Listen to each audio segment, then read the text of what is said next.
Hey there, everybody. Welcome to our review of The Handmaid's Tale Season 5, Episodes 1 and 2. It has been a long hiatus. We are back. We have a lot to get into here. In particular, what happened with Janine and Esther? Like, I know that these episodes concluded with the funeral, and we'll certainly talk about that. But I think the Janine-Esther mystery right now, like, that is the thing that we have already been sort of actively discussing here leading up to this video. Yeah, we've done some research, sort of look for some interviews, like, is Janine and Esther actually dead? We also have some theories on what was behind it, the motivation that Esther had for doing this. Is there a larger plot going on? Is this something that she's just like, I don't want to be a part of this, so I'm out? There's a lot to dive into with that, and especially, are they dead or not? All right, before we dive in, go ahead, hit that subscribe button. We are here after every episode breaking things down. I think it's fair to say this is going to be a complicated season. People probably are going to die at some point, so. Yeah, and this is not the last season. It has been renewed for one more season, final season after this, so we know that we're going to be in for some more of this, so definitely hit that subscribe button. We will be here all this season, all next season. We are riding this until the wheels fall off. Also follow us over on our Instagram, Matt and Jess TV. We have some fun pictures up over there of, our pets and all kinds of fun stuff. So make sure you follow us over there. All right. I'm just going to dive into this because I do have a theory on it. And here's the thing, everyone. Sometimes it's just fun to think outside the box. Sometimes it's fun to stir the pot a little bit. I think the odds of this theory being correct are probably less than 50%, but you know what? It's what I thought when I watched the episode, so I'm just going to roll with it. Let's get into it. Okay. I don't think Janine and Esther are dead.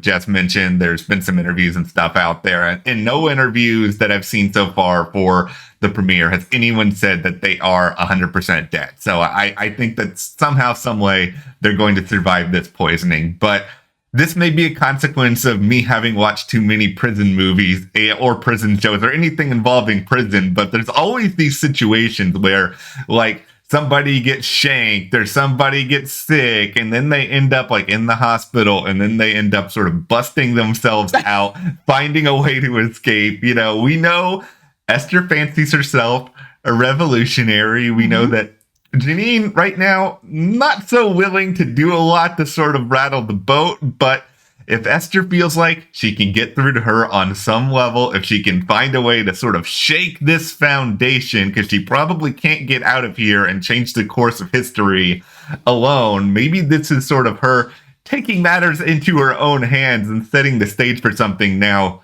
granted, poisoning her without Janine knowing about it in advance, that's a little bit of an extreme. If somebody just poisoned me as a part of a larger plot, when I woke up, I'd be like, you just poisoned me. But you know what? Janine is maybe just impulsive. I mean, not Janine. Esther, maybe she's just impulsive in this moment.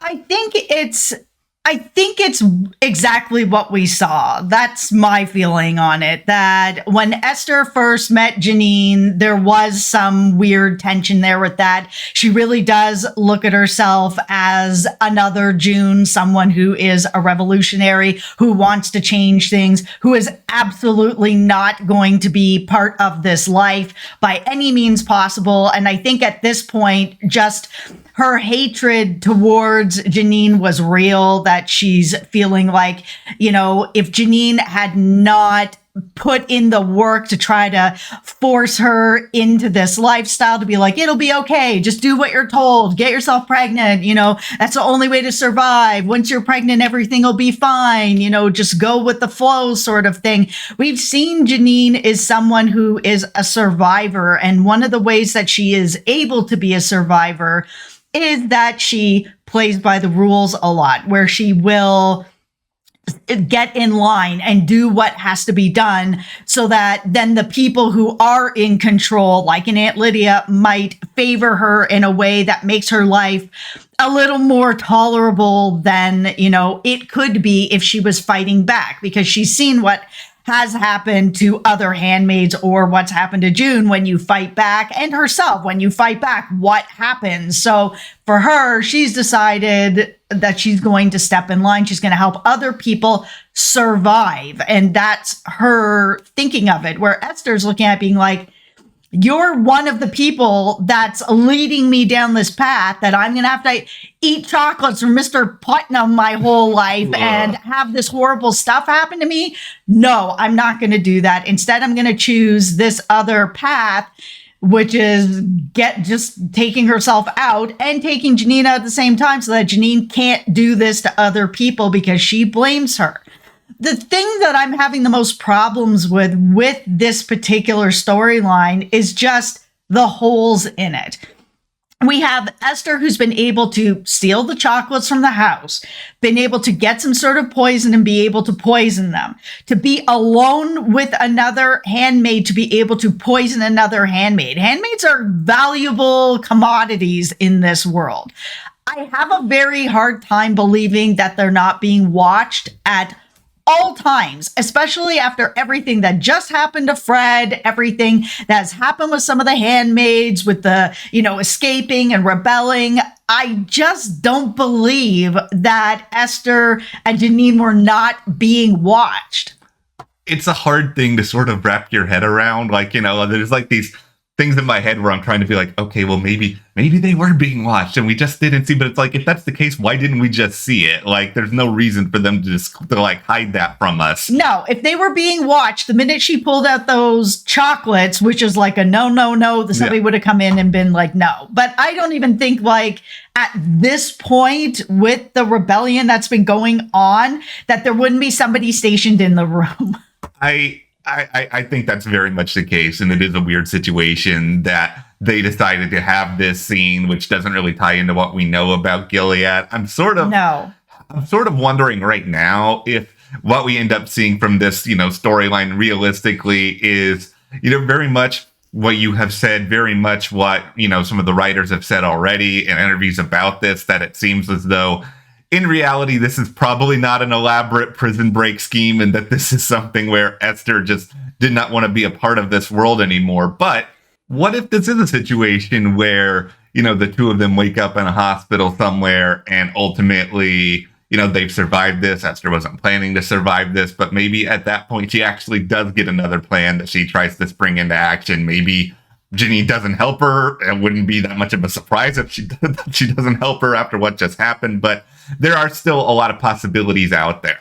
The thing is I don't want Janine to die. She is someone who I think her story is equally as important as June and some of the other people who are able to rebel out of this situation. I think seeing someone who's a survivor and who is still going through it and finding a way to survive to get to the other side of this is a really important story to tell too. That being said, they've had the Janine's dead or almost dead storyline a couple of times, and it feels like they can't keep doing that same story over and over again where they're just going to pull out the rug and be like, ha, she's still alive. It's like, okay, all right, well, how many times can you do that with the same character? The main reason I believe that Janine is alive at this point is not actually because of anything that's going on in the story itself, but it's just sort of big picture. Emily is not going to be a part of this season now. That Alexis Bledel decided she did not want to continue on with the show for whatever reason. It seems as though maybe originally they were hoping she would be, but so they've lost, one very notable person already. Are they really going to lose another? It's certainly possible, but that's a pretty big change. And I think they know people like Janine. So I hope that there's a way to continue this, but I also want to see Janine fight a little bit more. I don't want to see her just stuck in Gilead for the rest of this show. I think there just needs to be more stakes here for what's going on down there and with the show. It can't be too many of these, you think they're dead, but they're not. You think they're dead, but they're not. Not too much plot armor around keeping somebody alive. There's a lot of, I think, memorable visual moments within these couple of episodes. Though, strangely to me, one of the things I'm going to remember the most, and I don't know if this is just how Elizabeth played it or how the scene was shot, was her in the breakfast where it's just like she's finally taken out Fred, and it's just sort of like her having the biggest breakfast of her life is like the symbolism of I can have peace. I can sort of let my guard down a little bit. I can actually enjoy this breakfast. It was like so simple, something we all sort of take advantage of. It's just like how nice it is to have a good breakfast, but I think it works so effectively in these episodes. The music in this show is so good, and it's when they play the Everly Brothers Dream in both of these episodes where, you know, you have the words of the song were so perfect for this, where sort of, you know, I can have you be mine anytime, I just have to dream it sort of thing. And that's what's happening with her and Fred, where she can relive that moment over and over again. She still has, you know, I think she thought that after killing Fred, she would be able to move forward. But then she meets up with the other women at breakfast and they're like, okay, you've had yours. What about ours? Like, you know, we helped you with what was going on, but we all feel the same as you. We are angry. We want revenge. You know, you should be helping us too. And it, of course, she was like, basically, no, it's not happening that way. Thank you for your help. But, you know, I'm going to go about things my own way.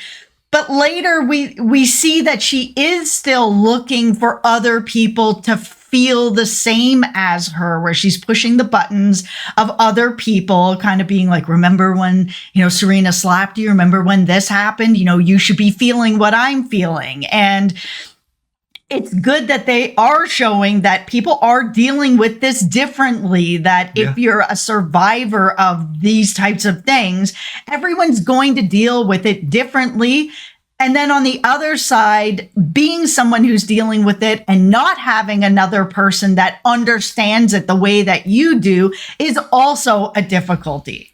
I think they've really shown in these episodes just the process that June goes through with all of this, where, early on when, you know, she's talking to the other women and she's just sort of like, you know, I'm going to go about things my own way. You know, that's understandable. Her deciding later on, okay, you know what? there needs to be consequences for what I've done. I need to turn myself in. Like, that's understandable. The thing that was so interesting to me about that whole sequence and watching it play out is just eventually it's like, oh, you know, you were not in Canadian jurisdiction when it happened. You were in this no man's land. So, you know, we really can't do anything to you other than here's an $88 fine for the finger. It's just like, did you not sort of expect that to be the case with all of this? Yeah, it was planned out that way on purpose, right? So I think she just at that point was looking for some sort of like, she's just looking for peace at this point, where I think she thought she was going to get it by killing Fred, and she had it momentarily, and then it was gone when she found out Emily went back to Gilead to get her own sort of peace and hunt down Aunt Lydia and all of that. It started to just build up with her. She was like, okay, you know, I got my justice, but at the same time, I need to pay for what I did. I don't want to live on the edge for the rest of my life. I already was living on edge every second of every day in Gilead. I need to not live like that here in Canada. I'm going to turn myself in.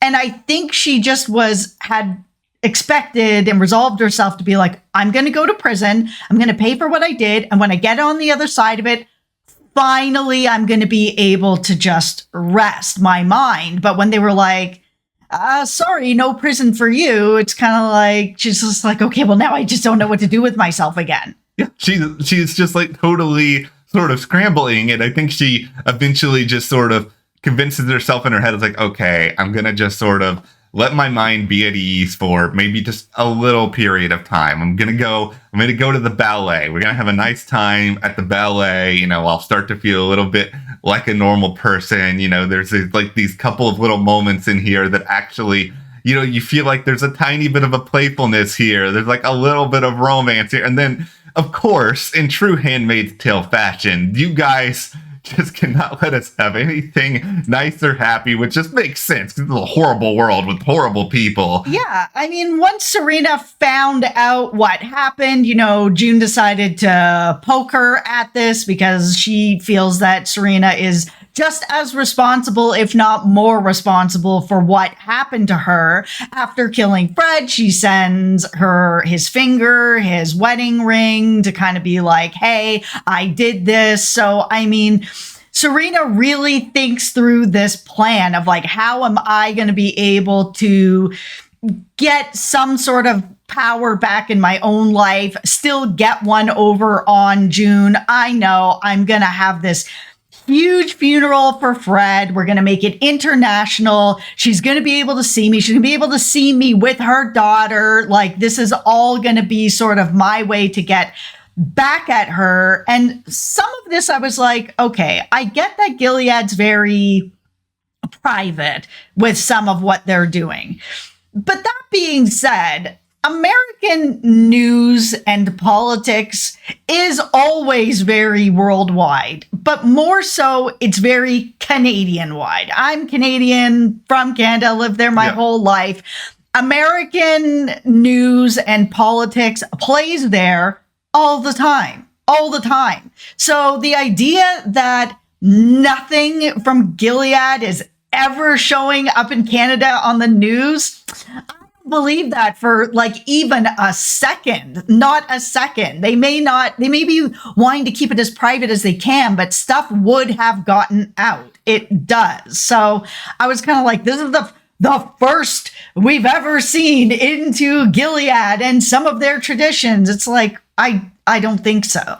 There's too many people who have escaped Gilead that have come back to Canada that would have told their stories and have told their stories that this type of news would have been already coming into Canada. I just don't think that this is something that Gilead is like not thought of. They're not trying to have sort of world domination. That is something that's kind of been there. So I was just like, oh, this is the first time? No.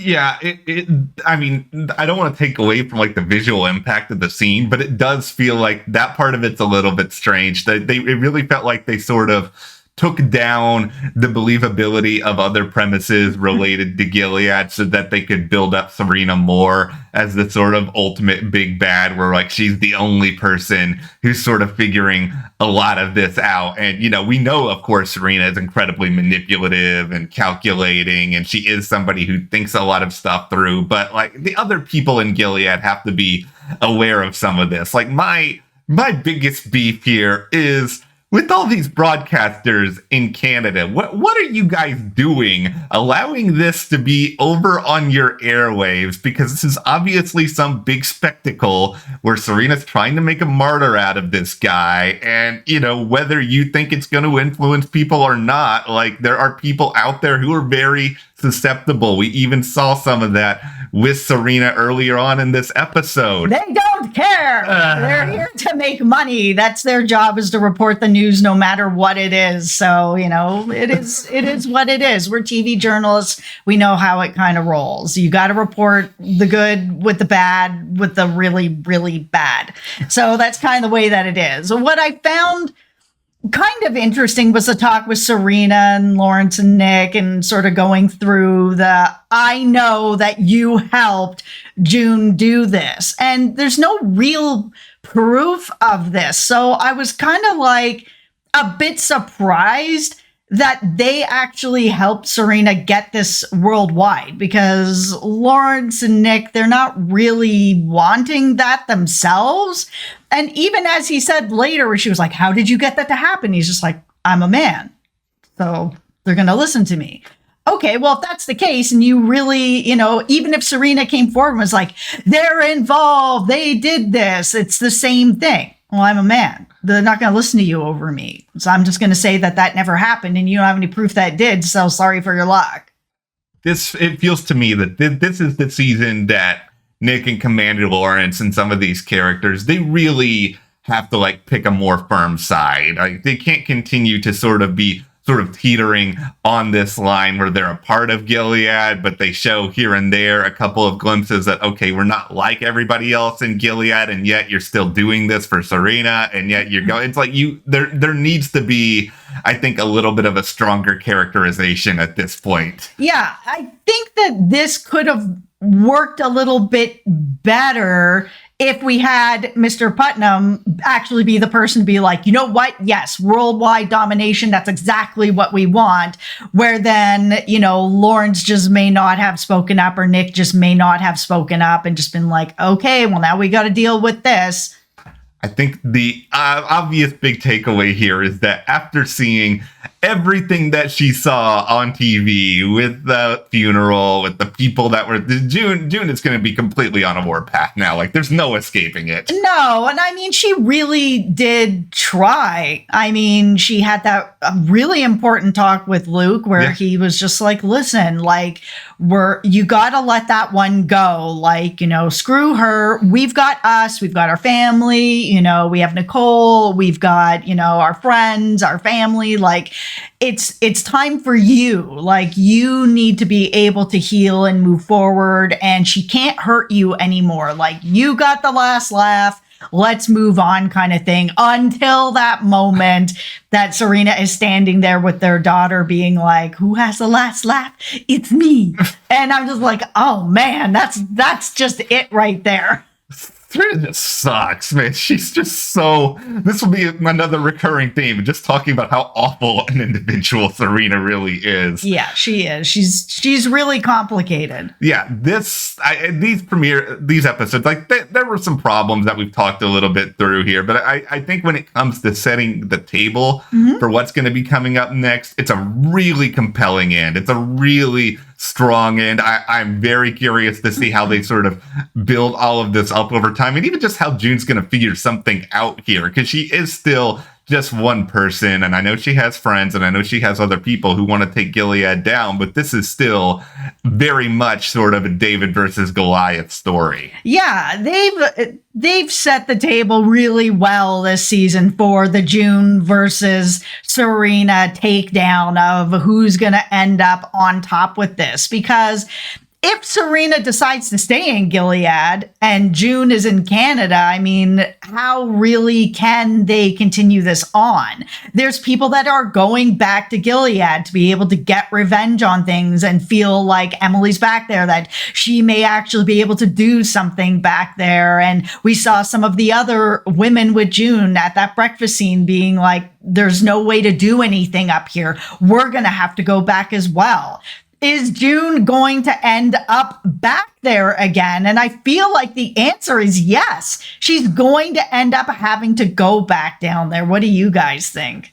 That's a good question. I think that there's got to be something to sort of bridge the gap between these characters. So we'll see where things go, and hit that subscribe button, because we will be here to discuss all of it. Follow us on Instagram at Matt and Jess TV. We will see you here next time.